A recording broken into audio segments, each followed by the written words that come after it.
Welcome back, everybody. It is time to kick off our EUL Playday number 6. Navi versus MNM, our UK massive game, just to get it all rolling. Both teams having gotten W's in their last Playday, surprising many, but again, we expected them to finally get into the right beat.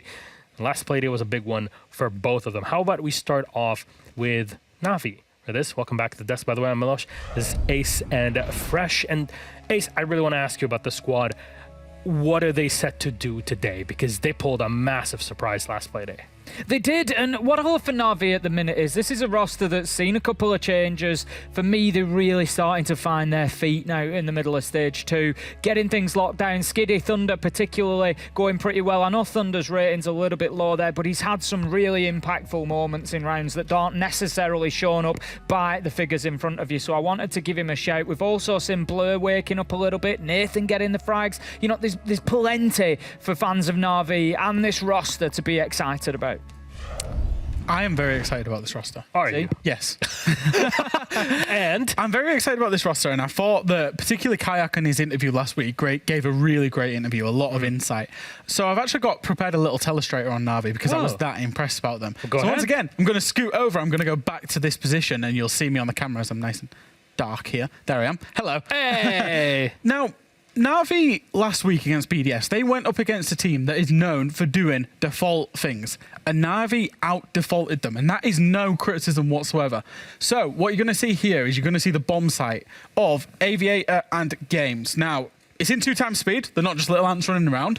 It is in 2x speed because I wanted to show the whole round and I wanted to do it quickly. So within 1 minute, Navi have already taken. They're doing a default master side take, which is from the top left of your screen down towards site. They need to take control of master bedroom, statue there, and trophy, all within a minute. They've done that. So that's the first, quote-unquote, default done. The next port of call, as the camera will just move in just a second, is when you're doing this default attack, is you need control of master, statue, and trophy. Then you need to take control of 90. So if I go to green, and we'll see what they've already taken within a minute. They've already taken all of this area. They now have also taken 90. Now just keep a little focus on Nath because he's playing Nomad as well. And what he does is he Nomads off the archers so that the defenders cannot push 90. So that's step 1 done, step 2 done. Look at the time, they've done it within 90 seconds. Quick communication, they rotate the relevant players where they necessarily need to be. The third step to this default attack is to take control of study. Oh, wrong one, sorry about that. It is to take control of study over here. So you'll see the focus will be on study. There'll be 2 players there. They'll go to the window and study together. Try and work out, stop any defenders from being in study. Now, that is taken. So if I just redraw these squares, all of this is in control of the attackers. What that means is they can go for a default plan inside of that circle, either behind the vault door or on the table. And they've done it and given themselves 45 seconds to execute. That, for professional teams, is incredibly fast, incredibly well done. They've also set themselves up in a 5v3 scenario. So as this plays on, you're going to see them going for the plant. Now, BDS, they only have smokes and echo cameras to try and stop this plant. You'll see the smoke grenades come out and the echo cameras. Now, I'm going to go very slow here, and I want you to focus on this player here inside of the vault and this player here inside of the bar. Focus on them two, and then watch Navi's coverage from the door there onto that player, and then from the balcony there onto that player. As it plays on now. So you'll see them now, they've baited out the smokes, now they go back in for the plant, smokes downed, Jaeger's killed, suddenly it's a 4v2 with the plant down, and Navi have executed a default attack absolutely flawlessly, like they were doing it in dry runs, but they've done it in an official match. They did it in the first round, and they did it in the second round. That's how they set themselves up for success against BDS. And a map that we've seen, Jack, in Stage 2 is going way more in the defense than expected. Attack win rate, around 37, 38%? Not super great. But on the other side, MNM still had a great day too, Ace. So can they do it today? Yeah, I mean, MNM are another team that really seem to have found their feet here in EUL. We said, they had obviously, didn't make it to the Berlin Major, had a little bit of a tough time at SI, but have really started, you've got to give them the leeway that this is their first top tier season. And they're really growing into it. Good win against G2, which we did expect, but you've still got to get those wins. And they did. And, I wouldn't be surprised to see them take 3 points. So, MNM, from your point of view here, Jack, this is a team that, I mean, in general, it seems like you would never vote for UK teams. If you still went for them today, you're kind of forced your hand on this one. Did you? Yeah, I was the only one. Ooh. I was just that impressed by Na'Vi, genuinely. But MNM, anything that impresses you from just MNM? Quickly to go on to MNM, is MNM have had a little bit of an issue of individuality, particularly Solotov and Tyrant. They've been trying to correct, I don't know if it's correct previous performances, try and cheese kills, whatever. They seem to have sorted it out and have started operating as a unit, and that's where they're finding the success. So that's what I want to see them do in this game. Then what map will we be on in this series? Will we finally see Border? I hope not. And it's going to be Chalet. There it is. Border banned out by Na'Vi. Oregon taken out by MNM, which leaves us with MNM deciding on Chalet. They'll be starting off on the fence. Na'Vi have picked up the attack. Your thoughts, Tim? I think it suits Na'Vi down to the ground. We know that the attack is strong on Chalet. That said, as we learnt in our map section earlier, Chalet is, like all maps, not really favouring the attackers. Nothing is at the minute. Defenders are having a better time of it. So you'd expect at least a 50-50. I don't know. I still like MNM for this. MNM played Rogue on Chalet in Playday 1. And they should have been punished, but they managed to get away with it because they basically had to adapt in rounds like 9, 10, 11, 12 to get it to overtime, forcing that Rogue, baiting out that aggression and punishing it. But they looked on their attack very, very solo for most of that. So I hope that if they do go on to, obviously they are going on to Chalet, they will get onto the attack. When they get onto that attack, that it's a little bit more as a unit. Because I think I remember the very first round, Soltov was walking up blue, as Users is walking in lobby, as 2 guys are on the roof. It was just so detached from each other, and that's what could be exploited by Na'Vi. I think they've had enough time to kind of fix those issues because these two teams have faced off against one another 1 in a million times. Yeah, I think so. And MNM generally, those issues weren't map specific. They still crop up from time to time and have done over the past couple of weeks, but they've generally improved on that specific issue of just not playing together. They've started playing much more together, and the results have correlated with that. Is it lack of experience, or is it something else, Tim? I think it probably is just that. It's experience. It's just time playing together. They've come through a reasonable path now. They've, done the Challenger League. They've had the Stage 1. And as Fresh said there, we're starting to see them able to fix these issues. They're playing as a great front 3 at the minute. If Solotov doesn't turn up, Usus will, Tyrant's there. So, Nello picked up on it on interviews previously where he said it doesn't matter which one of them it is, somebody's always doing it. And so, yeah, I think that's one of the big strengths for MNM. Big strength for MNM in this one. Chalet always gets us kind of like funkier bans. We got it also in APAC North. We had a Glass being banned out. Like, do we expect some kind of funky stuff happening here? Because both teams, and as you showed in your own kind of review, I guess, of those rounds, is they're playing default. They're applying the default gameplay. This is how it's supposed to be. Would it work here in Chalet? If I remember back all the way to Playday 1, I can't remember which player it was. I want to say it was Tyrant, could have been any of the front 3 for MNM. Going through on the Nook, up the West Main stairs, through into dining, killing Cryan, who just wasn't even aware that he was there. Now, that's a little bit what they were trying to do that whole game. Maybe a Nook ban would be good. And conversely, similarly, against Skiddy, we've not seen Skiddy with a thinker ban, with a target ban against him, with a team putting the pressure on him. Now, the context of this matchup is it's a UK against UK matchup. These guys are all friends. They've known each other a long time. And you can bet that MNM will be trying to put Skiddy under pressure because they know and they have more experience of him than most teams will. It's the rat race, as some would call it, when it comes to a UK v UK game, isn't it? It really is. We're fighting over 4th spot, potentially a little bit higher. But, my big question for this one, defending Wine, please open the hatch. That's my big thing. Open the hatch when defending Wine, please. Please. You don't talk about it very frustrated. Often. Honestly, it drives me to distraction. Pone's out playing, so you'll probably be fine. Drives me, as you said, Pone's left it unreinforced and then didn't take anything to physically open it, so it was still useless. Use the hatch. Use the hatch. Please. All right, Tim, always spitting facts in here. Fresh, Tim, thank you so very much. Fortunately, we had a small delay, but the delay is fixed up and ready. Let's kick off game number 1. It's a UK banger mashup. And we got Na'Vi versus MNM.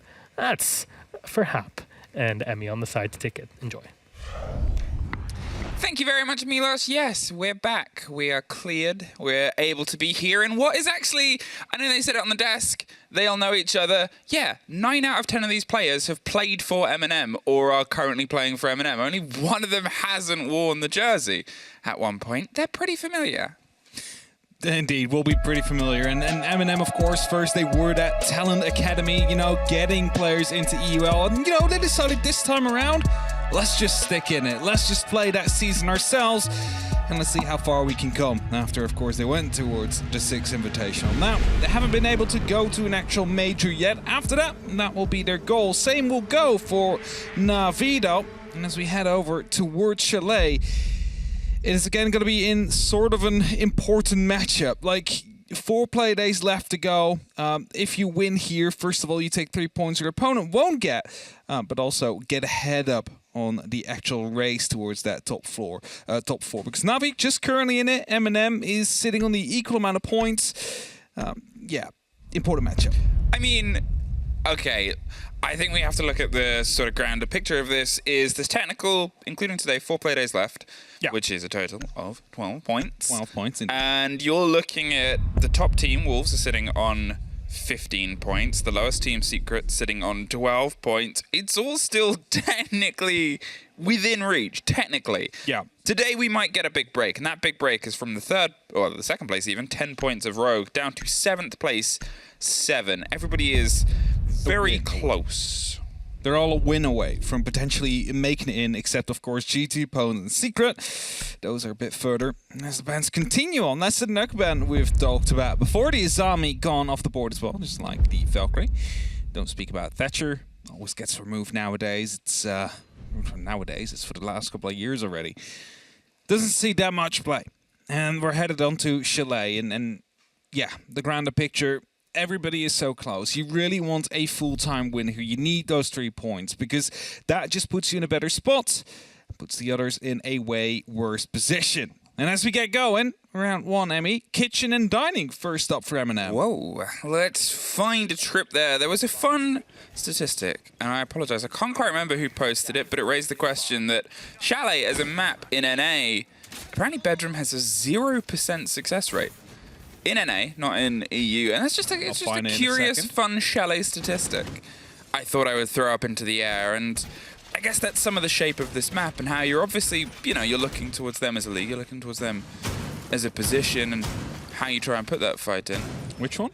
It was the Bedroom on defense. The Bedroom on defense. So I have Master Office. Yeah, Master Office. 50% defensive win rate. Oh, maybe I was incorrect on my statistic. It is. Skyscraper has a 0% win rate overall. Seems to be a bit of a bug there. Either way, it doesn't matter. Maybe it's backwards. Maybe it's backwards. I'll have to go and re-find it. And then blame whoever. It was someone else on Twitter. Yeah, we'll figure it out. But, okay, point of the conversation is it's starting to get a little bit learnt by attackers, because Chalet is a great map for attackers. And you started to see that Master Office swing around the office as being a good lead-in for defenders. It was the start of a lot of the holds, and here it's fallen out, that preference a little bit. It's sort of become like CC was on Clubhouse, where in an attacker-driven meta, people are learning the attacks on the one they run the most. The pressure here coming all the way across the top of the Solarium side, some underneath on Trophy. That's a Twitch drone that, well, it believed it could and it did. A lot of utility taken out there, 2 pests and a camera. Almost got caught there, actually. Wasn't quite aware of the fact that it was out there, but managed to just save it there and take out those pests. Now, Yak, continuing on that drone, we'll find 1 person. It's aware of a second one being out there as well, due to the smoke canister that did just pop.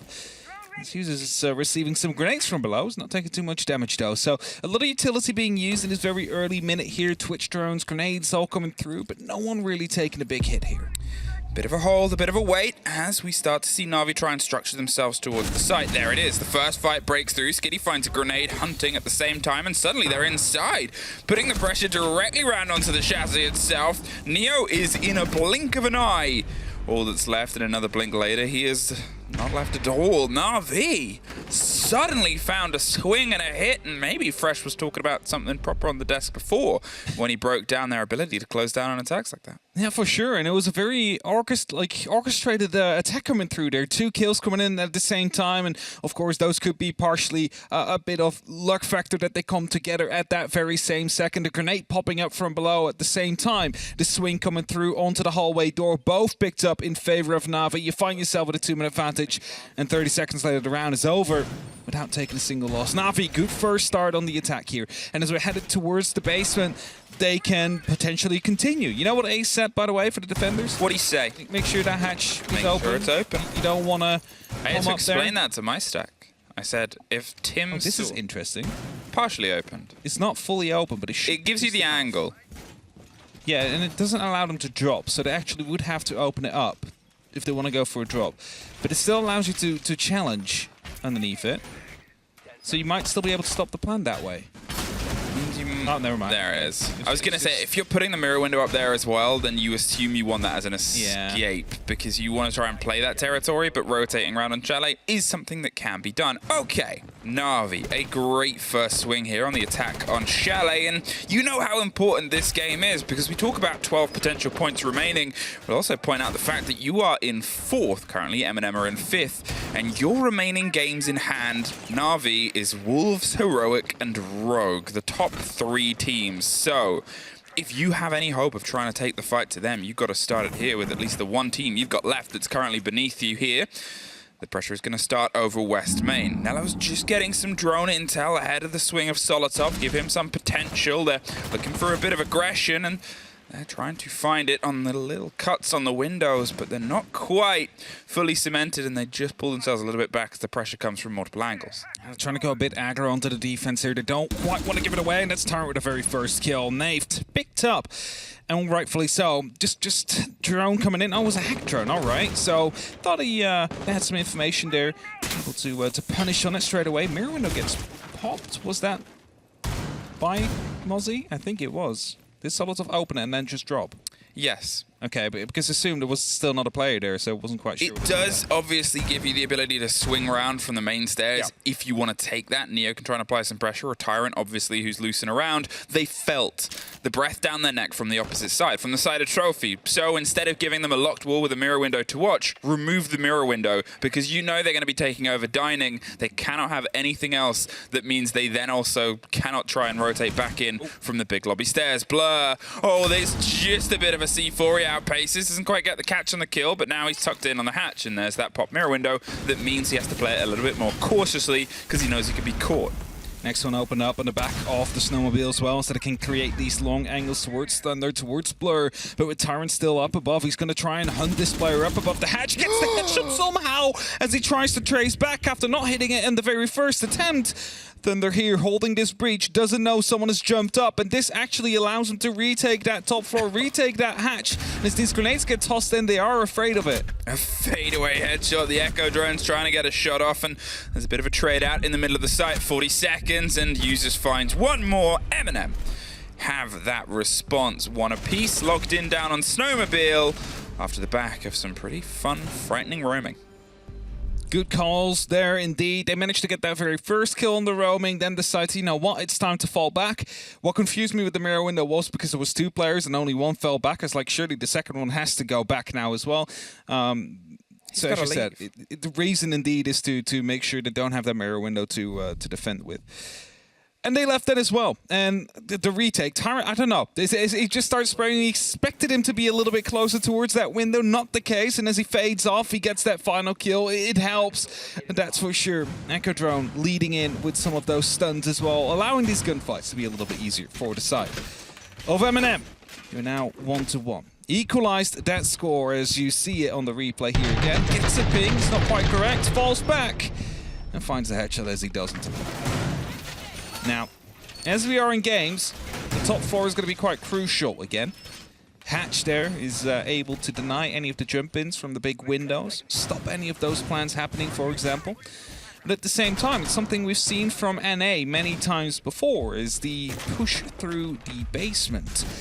You could actually open up onto the pantry wall, make that position unplayable, and after that, you can just, this beautiful being portrayed here by medics. Just push into the bar straight away, and there's not much they can do as there's little positions to play in. It's one of the things that might work well with how Na'Vi have their approaches, structured and quick, sharp takes. As we saw in the opening round, is something where on this site, where there is a sort of two-factor, two-story level of domination, well, you can play that game. And you can play that game with a little bit of this outside external freedom that gives you the time to build up to an attack. Nath, he's going to steady his way in and up from underneath the snowmobile stairs itself and potentially all the way to the top, looking for the usual bulletproof. Doesn't quite catch it. Doesn't take that drone because there's more important utilities to get first. Gets an ADS on the corner, makes that Wamai a little bit less safe, but it is still a Wamai. I didn't want to give away the Twitch drone that was coming in there, so gets the ADS first, or then zaps that camera. Managed to save it as well, so you might have some zaps later on coming in as well from Nath. So the second drone just scouting out for himself, droning himself in, opening up that barricade. Is definitely going to let the defenders know that he's coming. Ella will be on standby in the pantry here. Now, I talked before on how they would and could open pantry. Not the case now, as there is no Maverick. Have to use some of that harp, which is Solos of quite close to Blur here. Bit of awkward battle. I mean, it was just that sort of thing. He threw the drone out. Blur obviously didn't stick on it, but in that situation, you're hoping to either try and catch them on the swing, see if they pull themselves back, or, well, you can't really get too far, because if they're holding the angle and you try and move out, then you're in a bit of a tight spot. But well, Solosov really wanted that fight, and Blur unfortunately found the wrong side of it, didn't quite get a connection, and that gives them that opening lead in. Arena gates being reactivated onto the windows. Na'Vi's found themselves stalling a little bit here over the top. They're trying to get a little bit more control over the players that are putting that pressure back across it, but with Yak on the split windows there towards the top of the piano side, they're just going for a hot hop in the pre-fire, find one. Nath gets the second connection. Suddenly they have a body balance in their favor. One more caught out, and there it is.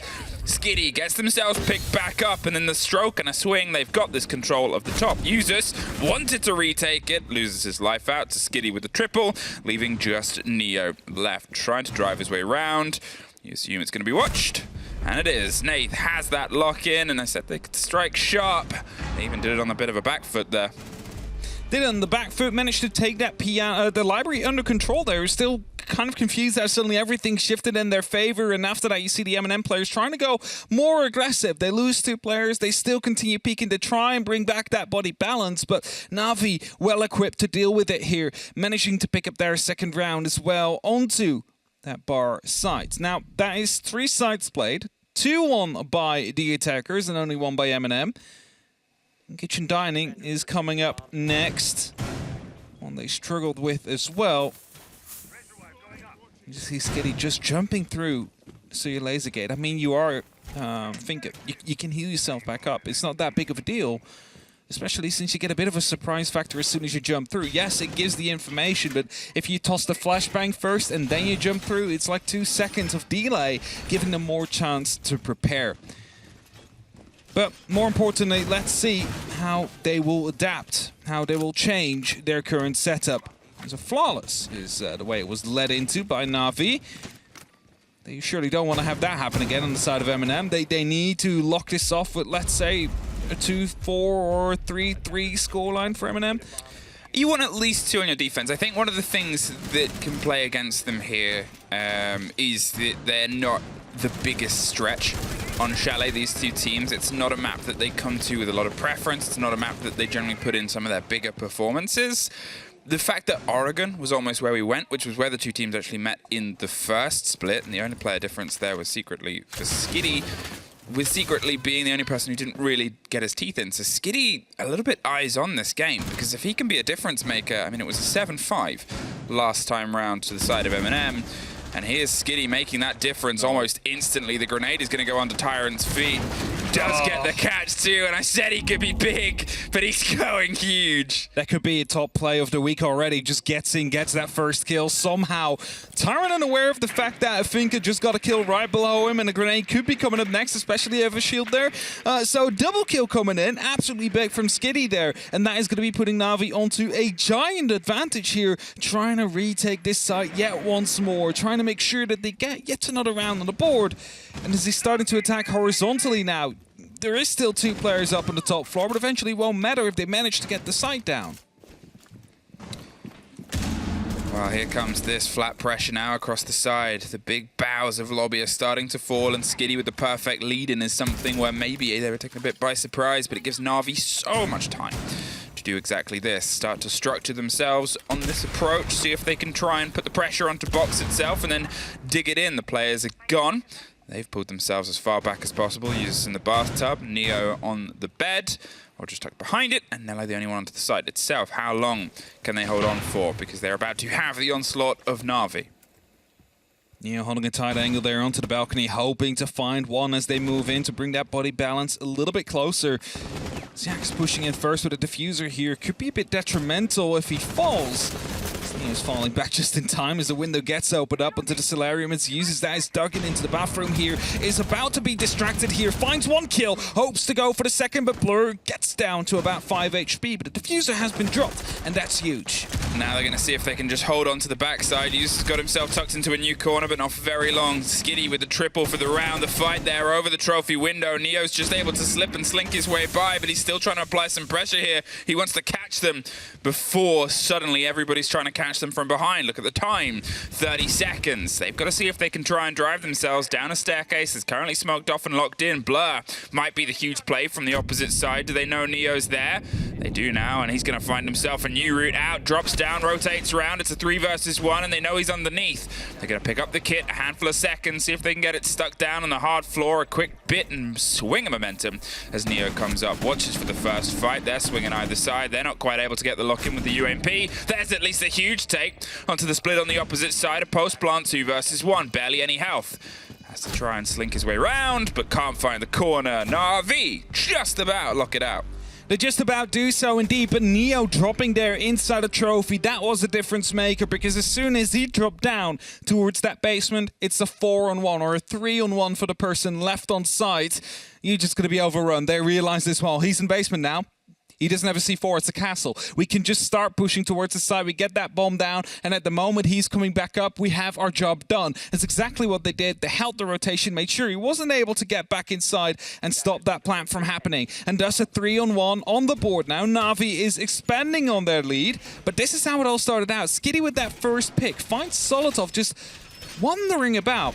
And this one is a bit strange though. Tyrant, you know, okay, you cannot just instantly fall away, but as a Finker gets a kill right underneath you, you might need to expect that a grenade could be coming. Just temporarily leave your position, see if that grenade is coming. If it doesn't come, you can always move back, but just 2 kills handed to him for free. And now, back towards the basement we go. The side that was actually won by this side of MNM onto the defense. See if they can do that again. There's a similar kind of setup coming through. Hatches open up, mirror windows deployed. Looking over. No Finka. Well, no, there is Finka. I was going to say, actually, no, Finka. The Dokkaebi is the new pick. I thought they swapped it out for a second. No, I don't think, and it was pointed out by Thunder, it was pointed out that Dokkaebi. When are we going to see someone target ban Skiddy and Finker? Yeah. Maybe sooner after the performance that he's been able to lead in here. He wasn't the quickest to get into the season, but by God, he's found his pace. 7-2, and I said he could be the difference maker, and now's the time to make the difference. The body already lost. The C4 doesn't get itself over, but Solotov does. They just got caught out on the top there, and now then, being able to remove Skiddy, being able to remove Thunder quite early on, it puts a lot of pressure on that backline structure of Nathan Yak to see if they can help Blur get a couple of bodies. That grenade, that C4, if it went over, that could have been huge there. Blur, in the meantime, knocking on the front door of the side. It's looking to see if he can find a way inside. Of course, most of MNM have fallen back, considering they have a 2-minute advantage here, so they want to utilize that. Quickly checking the table. They think there might be an electroclaw hidden in there, and I don't think they could be wrong. No, it was quite a late throw. Yeah, but I don't know if they had one in there earlier, which they'd taken care of, and now wondering why it's still electrified. Well, they've got a minute 40 to see if they can solve the puzzle of the one that's right in front of them. It's pinged.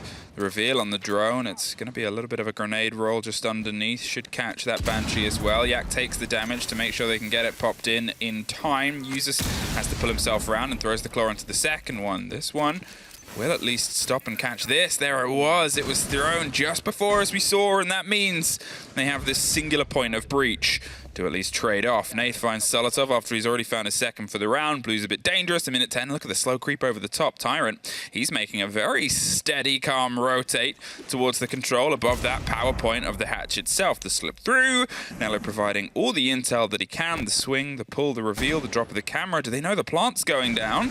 Well, Nath picks himself up, and suddenly Tyrant's putting a little bit of energy in. That C4 doesn't quite get the full scratch. There's one for Nath. He's looking for the next. But it comes against him. MNM have their second on their defense on the same site. Again, same side, this time led in with that aggression coming through. Getting the spawn peak, first of all, onto the Dokkaebi, not being able to use any of the utility, no phone calls coming out, no hack cams coming through. And after that, finding Skitty as well. You were talking about how much he is a difference maker in this game. You saw in that very last round as well, where he managed to get the double entry. This time picked up without a single impact onto that round. And that finds us here with MNM on their second round, but they do desperately need that third. This Barn Gaming will be up next. See if they can make a difference here this time around, because they struggled here after the library take was called for by Na'Vi. Suddenly 2 kills coming their way. The body balance turned around back into their favor. Didn't actually last long after that, because MNM just kept throwing bodies at them, and Na'Vi kept on punishing them for it. That is something they should not do at this moment in time. See if you can repeat into the successes of that last round. MNM, if you can find yourself one more here, I think it will do you a world of good. Not just because you're looking for, to be honest, you're looking for 2, but you're looking to try and swing some of that momentum back into your favor. Still, Na'Vi are finding themselves a bit on the back foot, but then biting back. That control, that confidence, you need to try and remove from them before they find themselves freewheeling around the map and the site itself. Sometimes, especially in the most recent time of MNM, it was a little bit of a slow start on the attacks, making sure you got the control and the pressure. And if Skitty's sort of feeling his swings, it might be something that becomes a little bit more dangerous. Yak is still shut out of this game up to this moment in time, but when you're playing that sort of support role and bringing that structure around, you've still got 3 rounds for the trouble. So the new pick that MNM have decided to go with here is going to be that Frost. They had a Rooney in the last round they played here, and it bought them some time. It did some damage, but wasn't quite able to lock off any of the kills. These Frost mats need to make the difference here, and that's the C4 that pops out. Unfortunately, gets one of them. Uses gets taken out by a grenade. I believe that gets rolled through the down hole, eventually taken out as well. 4-4. But the diffuser has been dropped in the meantime as well. Wow, they were able to at least get a body out of it, but now with the cold kit and Nath gone, without really being able to have a huge impact, they've also lost those Twitch drones, which they were quite big in removing some of the utility round on the backside. Skitty's going to see if he can try and roll his up and just get the intel on the power positions and the players, because we remember the snap last time was very well put together. Now it's going to be trickier, mainly because you've still got those ADSs standing, you've still got a lot of intel. Blur, he's going to see if he can try and put a bit of flat pressure inside this time round. Still one Frost mat up. They managed to take care of one. There's still one on that double window, and there is an upside down rappel. If anybody would be able to see it, it should be them at this moment in time.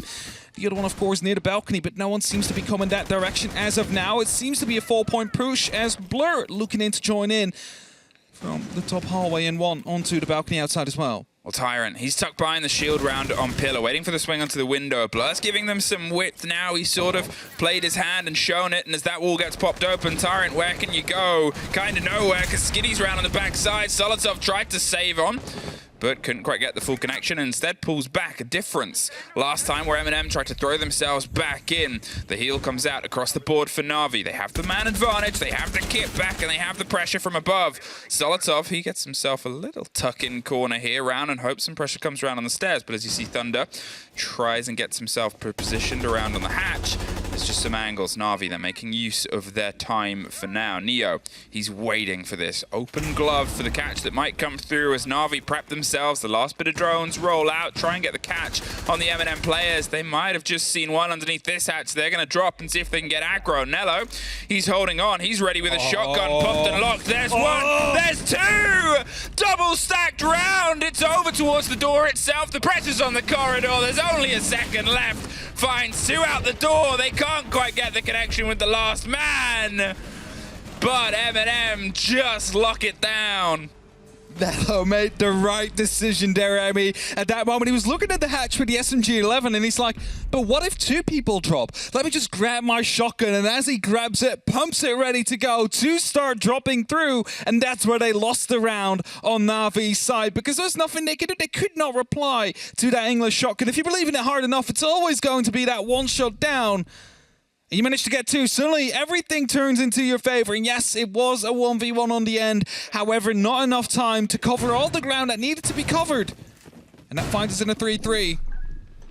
This moment, he swaps over to that shotgun, aims down the side, and that's exactly when they decide to go for the drop.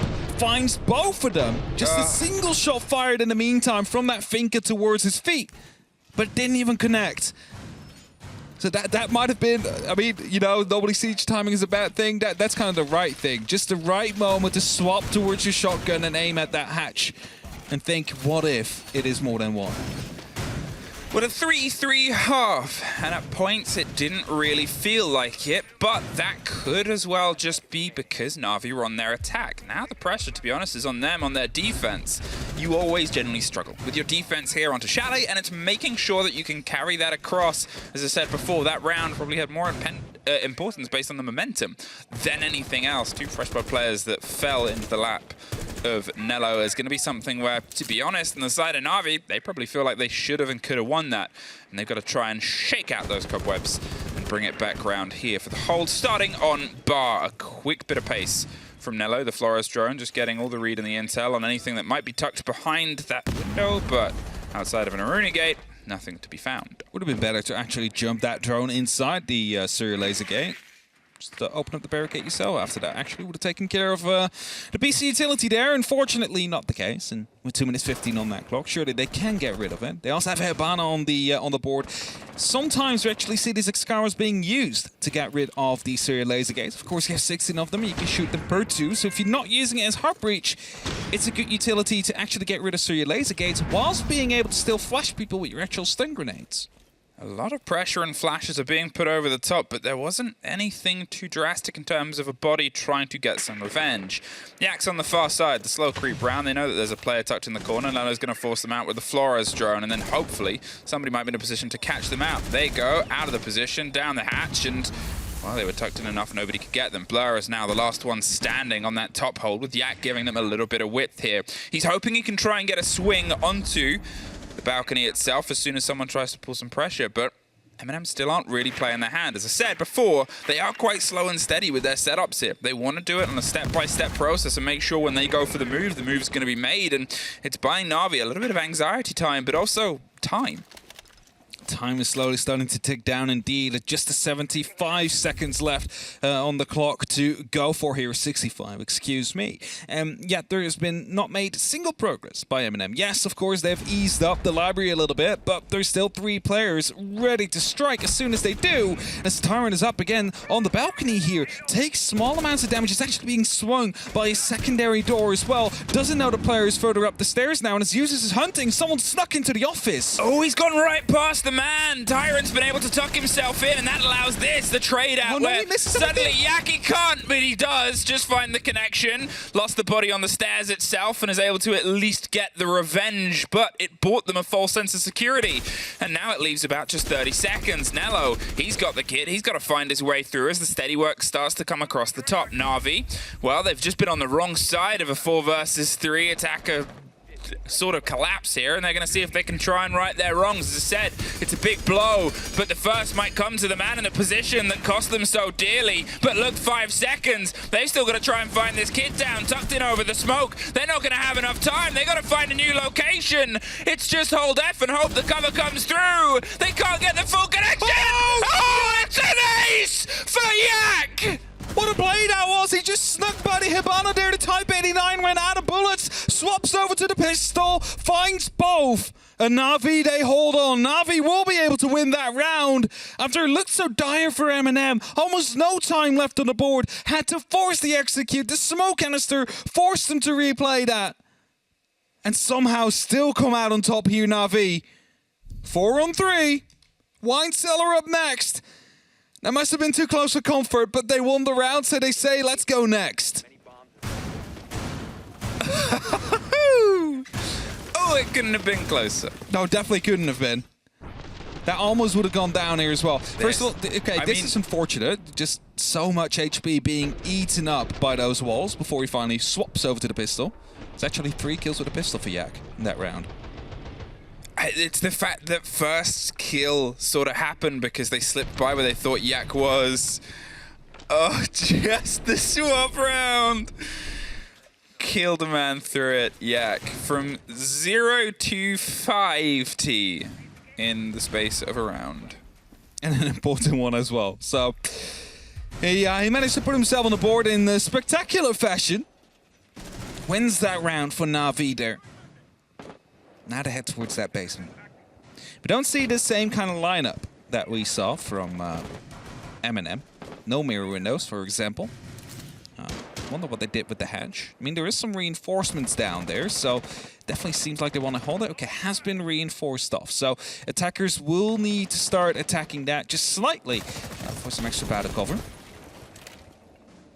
And as small amounts of pressure are being done, they wanted to take out the cam, but actually failed, so that might come back to bite them in the end. Well, I think being bit is something that they've just been on the wrong end of anyway. Na'Vi, by the skin of Yak's teeth, are able to get themselves that round through. But it's a response. As I said, it sort of resets a little bit of the mental of we just sort of lost the 4 versus 3. And now we've been able to take that back. But can they try and get a lead in? Can MNM try and get a little bit more pace? It was a slower approach, as I said before. They sort of fell victim towards it, towards the dying moments there. Nello had 2 choices to make. The first one was smoked out, and the second one was time up. He couldn't focus on the fight itself and got caught out. A bit of a scrappy fight over the top of blue, as we just saw, but nobody was truly the victim outside of half of Solotov's health. Of course, they're ish. Half-ish. Half-ish. A third. Sorry. 33. My book was covering like the right of the screen. It's all fine.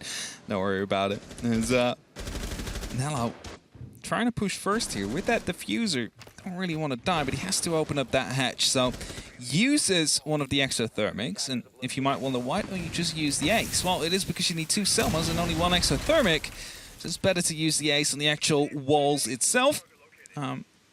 Together, of course, with the 1 exothermic you have left, rather than use most of your Selmas.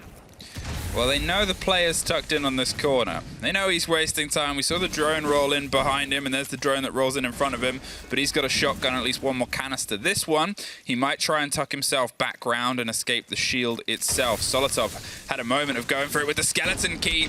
Just almost missed out there. A very bold maneuver, but it's the back of the grenade that finally gets the lock-in. Tyrant finds Thunder. A lot of utility is thrown together, and now it's 30 seconds to see if they can try and lock down the site itself. Yak went for the pressure over the top. They know if they can get control of this hatch, it puts them in a pretty good situation. Just flicking around cams whilst they're tucked in safe, and it's Skiddy from the back line that gets one as Nella tries to see if he can just get this plant whilst they have that hatch control.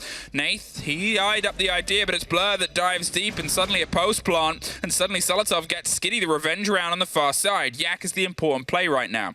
They have to see if they can try and lock down this control over the top. They find the important kill. 30 seconds. Can they try and put pressure onto the kit downwards itself? Nobody's coming their way round. They've moved into a slightly different location. They've tucked around the corner. MNM made the right response to losing it and then took it back anyway. They find it 4-4. As soon as Nello got that plan down and the hatch was lost above us, Tyrant lost his life there. What Nello needed to do is actually start moving because he would be in that dangerous position. Finds those kills in the end as well. 4-4. So good calls being made here, opening up that hatch for a bit of pressure. Actually, the grenade coming in through the rotation hole that was being played by that smoke as he decided to fall back after going on a bit of an advantage towards the trench. Opened up a lot of possibilities for MNM. So, yeah, good round by them. Good usage of the utility. And yes, it was quite late in the round when the plan did go down, but they did make it stick and make little mistakes towards that point that allowed them to be so successful. I always get a bit, like, icky when it is like 20 seconds left and they're not on the site yet. You know that it's going to be very chaotic, but that round didn't really seem that chaotic. The one chaotic part was the smoke going aggressive onto trench, and after that, well, they managed to pretty simply get that plan down. No contention whatsoever.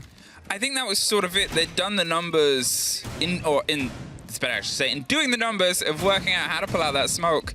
they'd got a lot of the intel around and behind it. They knew that the breach was open behind him as well, whether he wanted to use that as an escape, but that becomes their route in towards the default plant, and usually that wall is a big bit of juggling you got to do. So I think they sort of took it, they had the hatch, they had the control, and then went, screw it. We have enough to get this kit down, let's do it, and sort of try and swing this momentum back around. That's the thing, right? You can dig in really deep there in between the wine cellar. So as long as you have someone watching over the long angle, make sure they cannot step out behind a pillar. As long as you have someone making sure no one can run across from blue, and you have the hatch under control, that's all you need. It's very simple. Ace has been ranting about it many, many, many times before the broadcast. So, you know, it is as simple as that. It truly is. There is some piece of utility you could use in terms of C4 or gas canisters, but none of those were used. And as drones are being sent in and unfortunately taken out, Nello is setting up quite a good one, but unfortunately fell down. Slippy beams. Slippy beams. Might have been waxed recently, but it's not going to be able to use that one for information.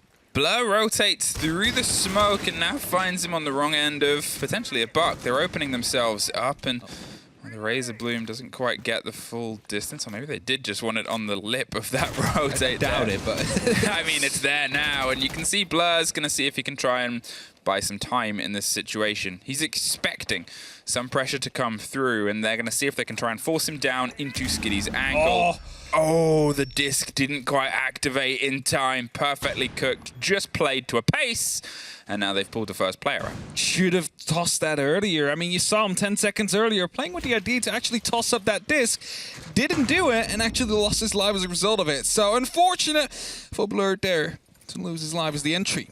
70 seconds left, though, on that clock, and no one's really inside the building yet from the side of MNM. They're all on balconies or rappelled up or waiting outside of windows or doorways, and, well, that diffuser does need to go down in about 60 seconds, so this one could be quite explosive, let's say from Tyron mainly, who's looking to go for the jump in on the bathroom. There is also obviously the Candelas in the pocket of Nello, the man with the kit itself, can see if he can try and blind and bluff his way into the site, but he might not need to, because Tyrant suddenly gets a double headpiece. Solotov finds a third of his own, and Yak, well, he was the man of the defensive round before, but he's not going to be this one. It's the flawless for MNM to finally find themselves one ahead of their opponents. Not quite sure how the lineup happened there for Tyrant. He's playing on the balcony, able to find two in quick succession, and that is going to be the call. Like, okay, I guess we just go in. I guess we just try and get that plan down in the meantime. Force them to come back to the site. And Na'Vi will be calling their tactical timeout.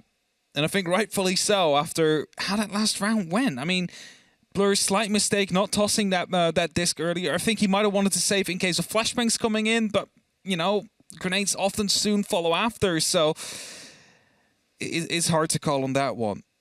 I haven't seen that double kill from Tyrant, though. Quite intrigued on that one. Were they trying to rotate? Were they trying to rotate back? Were they trying to retake the bathroom? I don't know what they were trying to do. This is the tricky thing that I sort of talked about with Chalet, is it's not the easiest map to have a lot of confidence in your surroundings. Assume, whenever you play Chalet, just assume they know at least the room that you're in, based on how easy it is to sort of get drones in, get intel, and get a good read on your opponents. And in situations like that, assume that there'll be attention paid towards your routes out, your runs out. And that's the game that, you know, both these teams can play on their attack. It was always going to be the truest test, though, because although obviously Skiddy is still 10-7, most of that came from that opening half, where he could be the one sort of punishing that pace, moving in and sort of saying, well, I know someone's in this position, so I'm just going to go take the fight.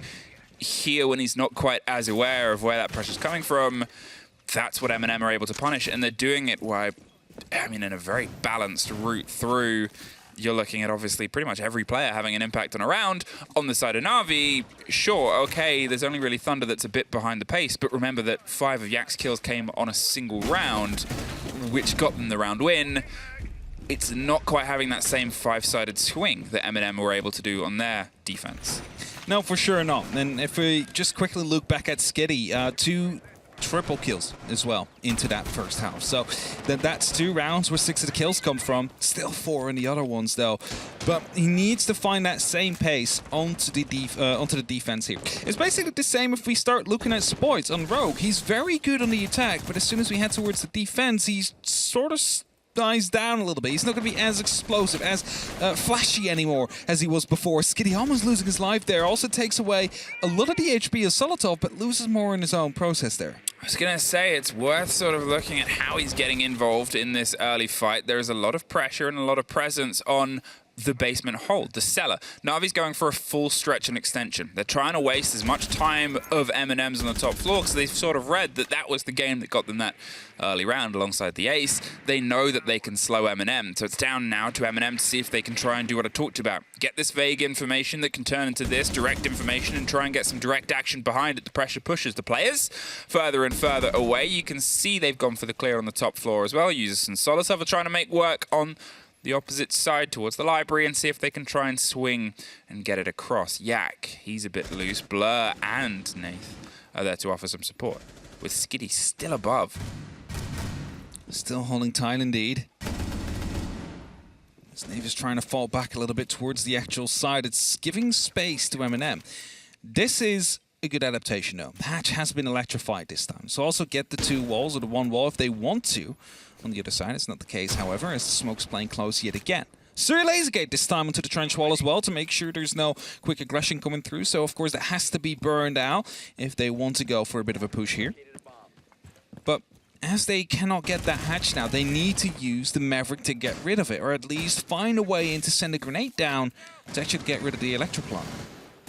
This is it, though. 2 minutes have gone. No players have been removed from the board. They're looking to try and do this pressure onto Thunder. A slightly different approach as the Aruna Gate's been burnt out. Nello, he's going to bounce this round and see if they can get some of the pressure there onto that wall. The extension is opened, and Yak is trying to find a fight on the opposite side of it. Gets some of the X-Kairos, and Thunder gets Nello, and Thunder gets twice. Hits Usus and strikes across the board. There's one more for Thunder, and I said he hadn't quite had an impact before this round. A triple is a mighty fine one. Can I ask a question, Emmy? Yeah. How is Thunder allowed to swing out towards Trench, where there's two people watching his very move? There's one person on the main stairs watching, supposedly, towards that same direction as well, and he manages to get all three of them. I don't know, but I don't think that should happen. Incredible gunplay coming through from Thunder there. A bit of a slip-up from MNM, not truly being able to deal with his position there. And of course, a lot of utility tossed in. Flashbangs, but picked up by ADSs, or that magnet there, unable to quickly get grenades afterwards in a quick succession. And that allowed Thunder to make that play. And now, you know, after we said that, well, Kayak, he had 0 kills until he aced. Well, Thunder just put up 3 on the board as well. So he is starting to get going, and back on 5-5 we go. In a very important round, 11, where one of these two teams is going to get a point on the board and put the pressure up even more so for the other.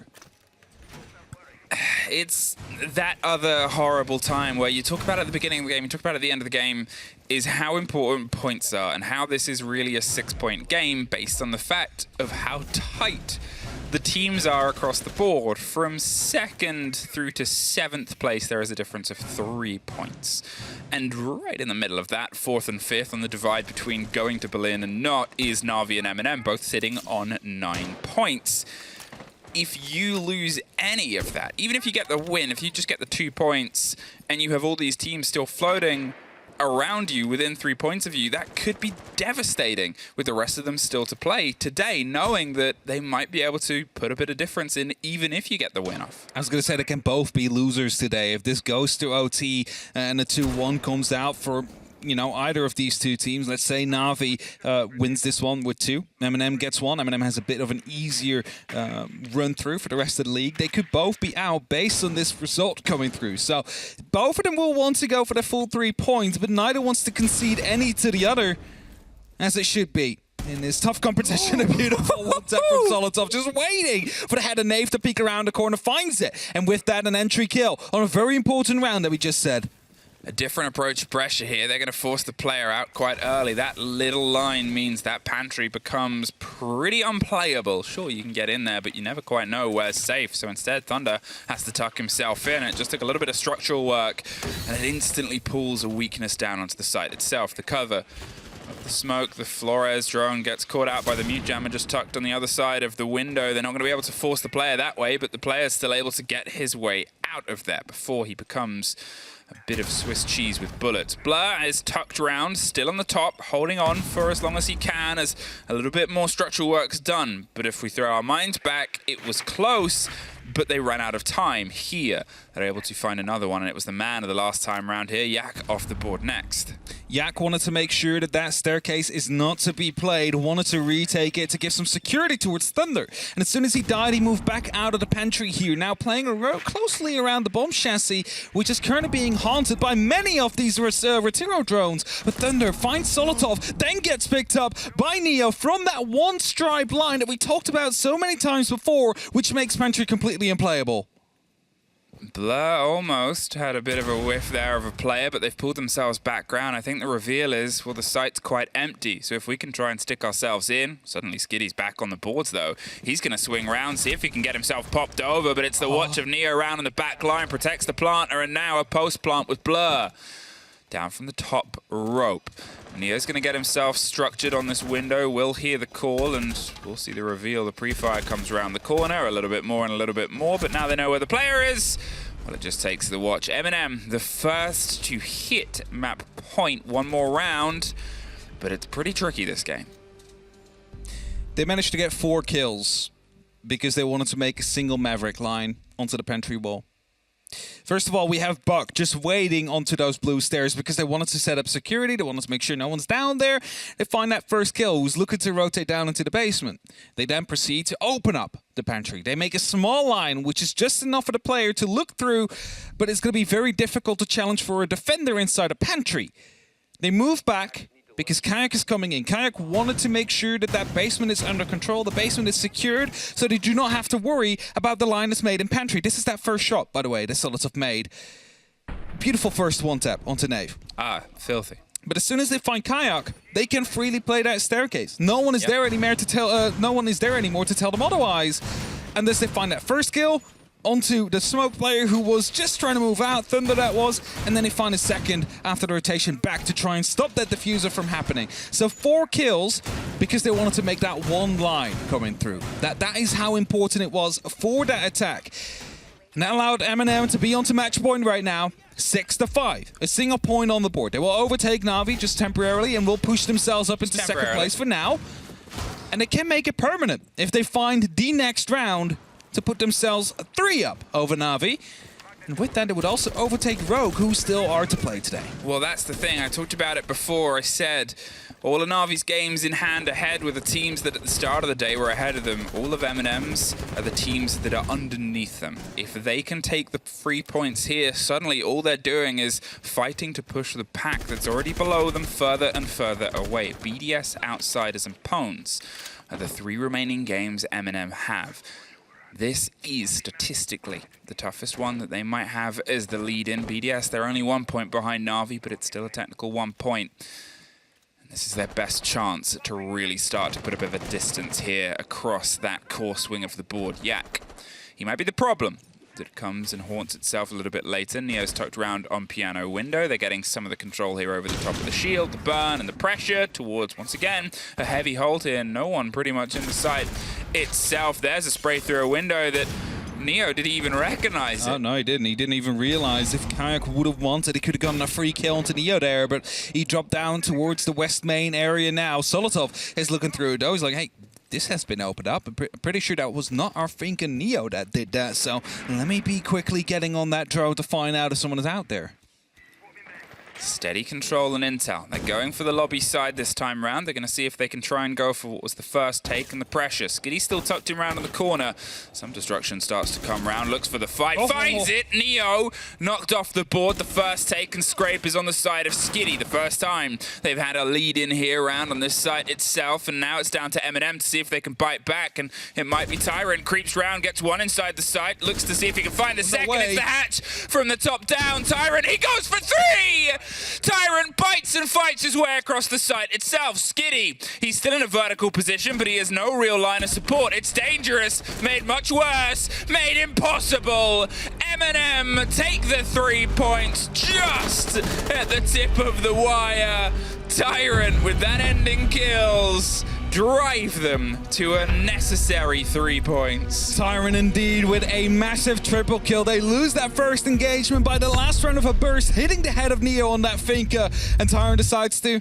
It is time to go in. It's time to click that execute button and find 3 players. One dropping right up top of him, was aware of that situation at that right timing, gets the player inside a pantry, just stepping out as well. And with that 3 points, but really 6 if you want to go at it, because these are 3 points that Na'Vi is unable to get. And they find themselves in a temporary second place now, with still a lot of teams to play.